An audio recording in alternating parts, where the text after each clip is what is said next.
The tragic death of actor Philip Seymour Hoffman, a performer who was known for his extraordinary range.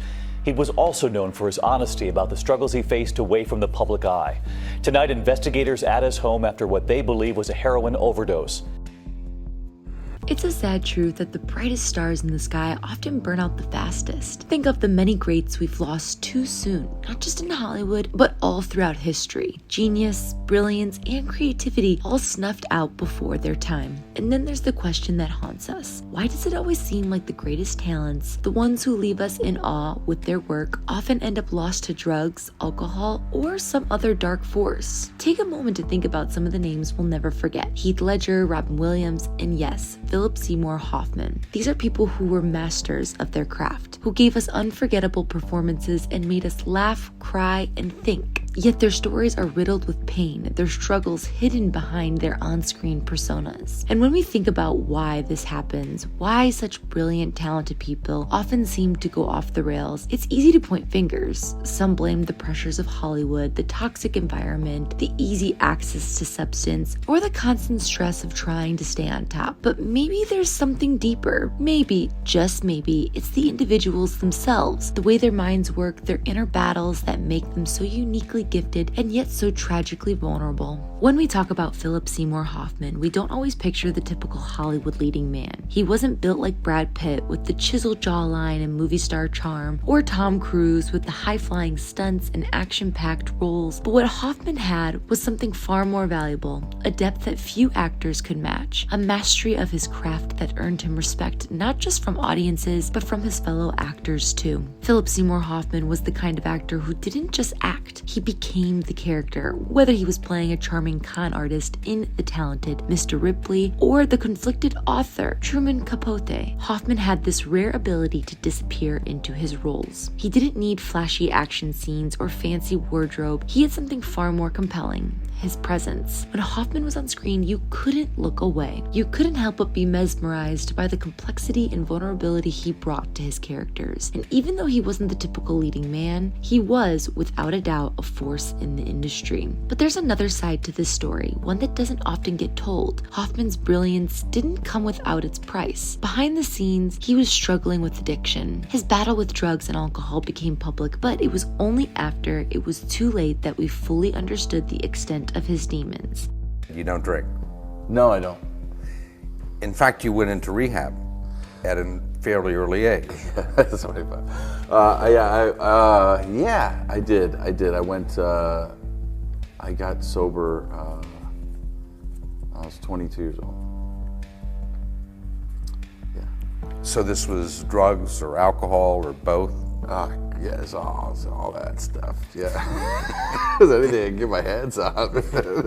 We often forget that even the most talented among us can be victims of their own minds, torn apart by the same creativity that fuels their genius. It's easy to look at someone like Philip Seymour Hoffman and just see the actor, the man who made us laugh in The Big Lebowski or broke our hearts in Capote. We see the end result, the fame, the accolades, the respect from his peers, but what we often miss is the burden that comes with being so damn good at something. It's not just about skill, it's about the emotional depth and the vulnerability it takes to truly inhabit a character. Genius isn't just a gift, it's also a curse. And I think we see this time and time again with people who have extraordinary talent. Whether it's artists like Vincent van Gogh or actors like Heath Ledger, there's this undeniable link between the creative brilliance and emotional fragility. It's almost as if the same deep well of emotional insight that allows them to connect with an audience is also the same one that threatens to drown them. Philip Seymour Hoffman didn't just act for a paycheck. He lived his roles. He immersed himself into the lives of the characters he portrayed, often pulling from the darkest, most painful parts of himself to bring authenticity to his performances. That kind of emotional investment, while producing some of the most memorable performances in film history, can be exhausting. And that's where the cracks start to show. For someone like Hoffman, who was so connected to the emotional fabrics of his role, it's easy to see how addiction could creep in. Acting wasn't just a job, it was his life. And when that life became too overwhelming, when the pressure to always be on became too much, some people turned to substance as a way to escape. Drugs and alcohol offered him a temporary reprieve, a way to numb the intensity of his own mind. But unfortunately, this was a double-edged sword. It wasn't just helping him cope, it was slowly destroying him. Hollywood has long been known for its harsh, unforgettable nature. The demands on actors are intense, and the pressure to be perfect can be suffocating. For many, fame isn't a dream come true, it's a trap. Sure, you get all the perks, the fancy parties, the red carpets, the applause, but behind all of that, there's the constant stress of staying on top and competing for roles of maintaining an image. And for someone like Philip Seymour Hoffman, who was always deeply committed to his work, that pressure could feel like a weight too heavy to bear. Hollywood isn't kind to those who don't fit the mold of the typical movie star. If you're not playing the lead in a big budget blockbuster, it can be easy to feel overlooked or undervalued. But that wasn't the case for Hoffman. He wasn't interested in being a superstar. He wanted to be a true artist, and that's exactly what he was. But the world he was working in didn't always make it easy for him to thrive.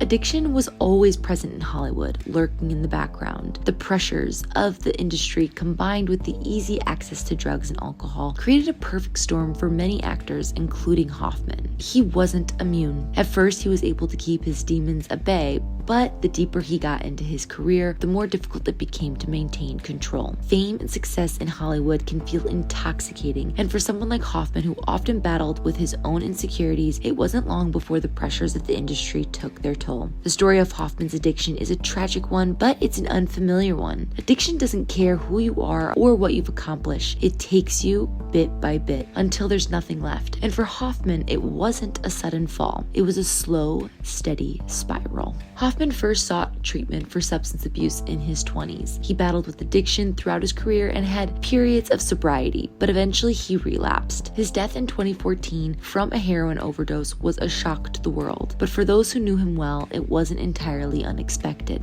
The tragic death of actor Philip Seymour Hoffman, a performer who was known for his extraordinary range. He was also known for his honesty about the struggles he faced away from the public eye.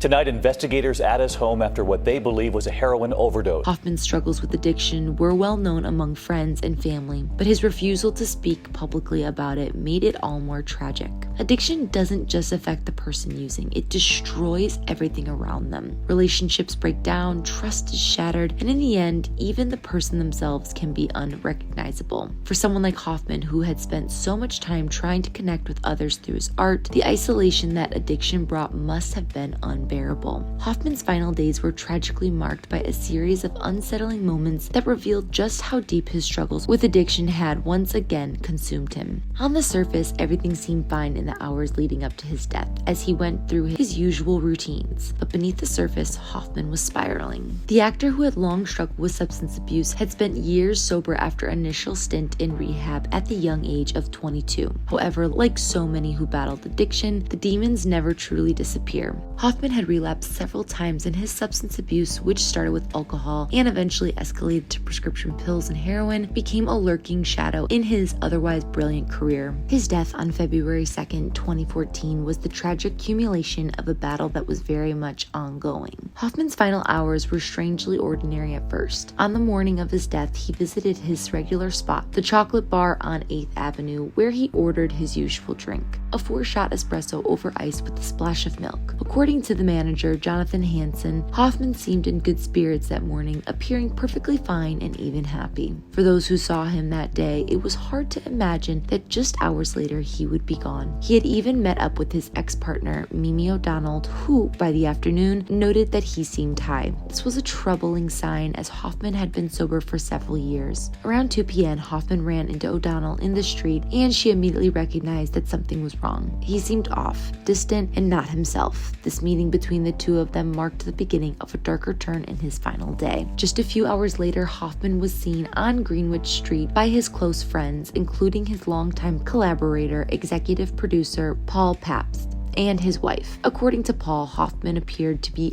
out of it, a disturbing description from those who knew him well. Later that evening, Hoffman had dinner at Automatic Slim's with two people eating a cheeseburger and sipping cranberry soda. It seemed like a normal enough evening, but by nightfall, the actor's behavior took a more ominous turn. Around 8 p.m., Hoffman was spotted entering a supermarket with two men, both wearing messenger bags. This would be the last time anyone would see him alive. He withdrew $1,200 from an ATM in several transactions, a detail that later raised questions about the role drugs may have played in his final actions. Mimi O'Donnell, in a heartbreaking tribute to him after his death, opened up about the struggles Hoffman had to keep his addiction at bay. She admitted that while he was sober for many years, a temptation always lurked just below the surface. Her words, "Addiction is always lurking, looking for a moment of weakness," seemed to capture the essence of Hoffman's struggles. That moment of weakness arrived in the form of prescription opioids, heroin, and eventually an overdose that took his life. Despite all of his accomplishments, including an Oscar win for his portrayal of Truman Capote in 2005, Hoffman had confessed openly about the struggles he faced with drinking, saying he had no interest in drinking in moderation and acknowledging that he was an addict through and through. Despite his long streak of sobriety, his death came as a shock to those around him, especially O'Donnell, who had stood by him for years as they built a family together. The cause of Hoffman's death sparked a lot of speculation, especially in the wake of a nationwide surge in fentanyl-laced heroin overdoses. Investigators found Hoffman's body in his bathroom wearing a t-shirt and shorts with a needle still in his left arm. Authorities later discovered a shocking amount of drug paraphernalia, 49 unopened glassines of heroin, 20 used needles, and prescription pills for anxiety and high blood pressure. What was even more unsettling was the discovery that Hoffman had been buying large amounts of heroin from his dealer, Robert Weinberg. The arrest of several suspected drug dealers shortly after Hoffman's death further complicated the investigation, with Weinberg being the prime suspect. In interviews, Weinberg claimed he had tried to help Hoffman, but ultimately he couldn't save him.